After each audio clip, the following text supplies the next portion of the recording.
నేడు ఇరు తెలుగు రాష్ట్రాల్లో జరిగిన సమగ్ర వార్తా సమాచారాన్ని స్పీడ్ న్యూస్ రూపంలో అందిస్తున్నాం. ముందుగా ఏపీలో జరిగిన వార్తా విశేషాలను తెలుసుకుందాం.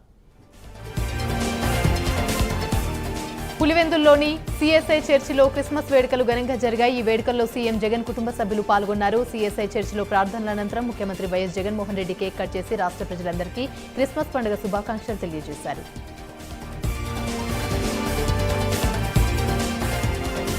ఉమ్మడి ఆంధ్రప్రదేశ్ను 2 రాష్ట్రాలుగా చేసిన దగ్గర నుంచి 2 రాష్ట్రాల్లో దారుణంగా దెబ్బతిన్న కాంగ్రెసే ఇప్పుడిప్పుడే పుంజుకుంటుంది. తెలంగాణలో అధికారం చేపట్టడంతో ఇప్పుడు ఏపీపైకి కాంగ్రెస్ అధిష్టానం ఫోకస్ పెట్టింది. చేజారిన రాష్ట్రాలపై పట్టు సాధించేందుకు పావులు కదుపుతుంది. అందులో భాగంగా ఏపీ కాంగ్రెస్ నేతలకు కీలక భేటీ ఏర్పాటు చేసింది. సమీపంలో లోక్సభ ఎన్నికలతో పాటు ఏపీలో అసెంబ్లీ ఎన్నికలు ఉండడంతో ఎలాగైనా తిరిగి తన పట్టు సాధించుకోవాలని చూస్తుంది. ఇందుకోసం ఈ నెల 27న ఏపీ నేతలను కాంగ్రెస్ అధిష్టానం ఢిల్లీకి ఆహ్వానించింది. ఏఐసీసీ చీఫ్ మల్లికార్జున ఖర్గే, రాహుల్ గాంధీతో పాటు కేసీ వేణుగోపాల్ ఏపీ కాంగ్రెస్ నేతలతో భేటీ కానున్నారు.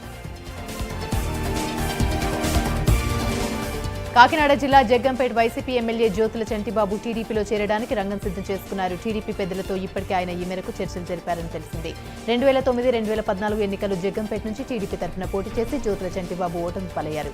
2014లో టీడీపీ అధికారంలోకి వచ్చిన తర్వాత ఏలేరు ప్రాజెక్టు చైర్మన్ గా పనిచేశారు. అయితే ఎమ్మెల్యే చంటిబాబు బంధువైన జ్యోతుల నెహ్రూ వైసీపీ నుంచి టీడీపీలోకి రావడంతో చంటిబాబు పార్టీ మారారు.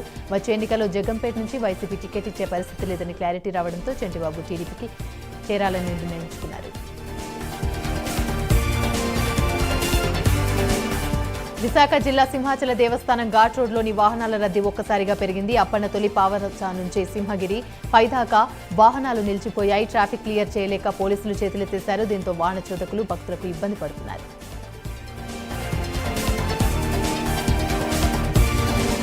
తిరుమలలో శ్రీవారిని పలువురు ప్రముఖులు దర్శించుకున్నారు. AP high court judge Krupasagar, supreme court judge Nagarathnam, high court judge K Suresh Reddy, Mynampally Hanumantharao, MLA Mynampally Rohit దర్శించుకున్నారు. స్వామివారి నైవేద్య విరామ సమయంలో ఆలయంలోకి వెళ్లి మొక్కులు చెల్లించుకున్నారు.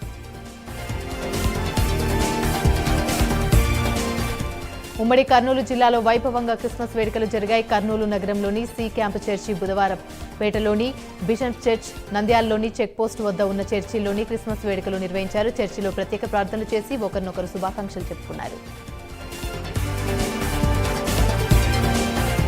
ఉమ్మడి నెల్లూరు జిల్లా బరగలి క్రాస్ రోడ్ వద్ద గొర్రెరోడ్డు ప్రమాదం చోటు చేసుకుంది. ట్రాక్టర్ టెంపో ఢీకొనడంతో టెంపోలో ఉన్న 14 మందికి తీవ్రంగా గాయాలయ్యాయి. ఏలూరు జిల్లా భీమడోలు నుంచి అరుణాచలం వెళ్తుండగా ప్రమాదం బాధితులు పేర్కొన్నారు. క్షతగాత్రులను నెల్లూరు ప్రభుత్వ ఆసుపత్రికి తరలించి చికిత్స అందిస్తున్నారు. గాయపడ్డ వారిలోని 2 పరిస్థితి విషమంగా ఉందని వైద్యులు తెలిపారు.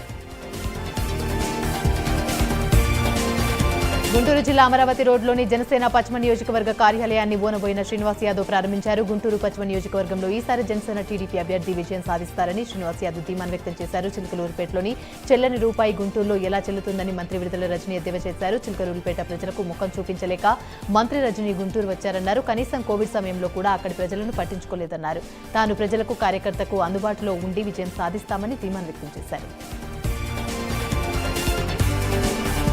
ఏలూరు జిల్లాలో అక్రమ మట్టి తవ్వకాలపై కలెక్టర్ ప్రసన్న వెంకటేష్ సీరియస్ అయ్యారు. జిల్లా కలెక్టర్ ఆదేశాలతో చొదివిల్ల దుగ్గిరాల్లోని మట్టి తరలిస్తున్న 10 టిప్పర్లను అధికారులు సీజ్ చేశారు. టిప్పర్లను పీఎస్కి తరలించారు. ఇళ్ల నిర్మాణం కోసం లబ్ధిదారులు స్వయంగా మట్టిని తీసుకుని వెళ్లేందుకు మాత్రమే అనుమతులు ఇచ్చామని కలెక్టర్ అన్నారు. కేవలం ఉదయం 6 గంటల నుంచి సాయంత్రం 6 గంటల వరకు మాత్రమే అనుమతినిచ్చామన్నారు.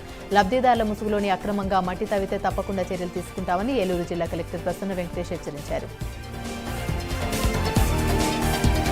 పల్నాడు జిల్లా దుర్గి మండలం అడిగోపుల గ్రామంలోని ఎమ్మెల్యే పిన్నెల్లి రామకృష్ణారెడ్డి పర్యటించారు. గ్రామంలో వెలిసిన నిదానంపాటి అమ్మవారి ఆలయంలో కేశ ఖండనాశాలను, అలాగే కనెక్టివిటీ రోడ్లను ప్రారంభించారు. 13 కోట్ల రూపాయలతో ఆలయ అభివృద్ధి కార్యక్రమాలకు శ్రీకారం చుట్టామని తెలిపారు.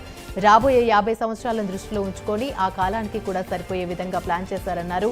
అమ్మవారిని దర్శించుకునేందుకు రోజురోజుకు భక్తులు పెరుగుతున్నారని అందుకు అనుగుణంగా ఏర్పాట్లు చేశామన్నారు.